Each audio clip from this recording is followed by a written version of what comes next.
waa salaamaaleykum góor gi suluxu maa ngi lay siyaar. yal na yàlla nangu siyaar booy. bon ginnaaw bi ñu la nuyoo pour ne pas perdre du temps dañuy dem droit au but Lego Comedy dafay démarrer saison 2 suluxu en janvier incha allah donc ñu lay laaj sa avis noo ko gisee yow. macha allah booy loolu c'est normal depuis saison 1 bi jeexee ba léegi fans yaa ngi laajte saison 2 bi chaque jour rek ana suluxu mais il est temps jot na nag booy ñu toj kaani paccal li ngam de saison 2 bi di yomb de. ah bon loolu nga gis. waaw Lego Comedy dañuy changer lu bari sax dañuy yokk personnage yi di ngeen ci gis ay yeneen nit yu bees yokk temps bi affaire bi day gën a gudd on va vous régaler. waaw loolu moom dégg naa ko dégg naa ñu ne saison 2 bi moom dara gën a neex saison 1 bi de.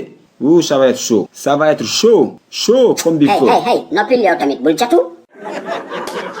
non père catu ma sax dama xam ne saison 2 bi du yomb rek. waaye noppil fermel sa bec bul catu. La saison 2 de Suluxu en janvier à ne pas manquer.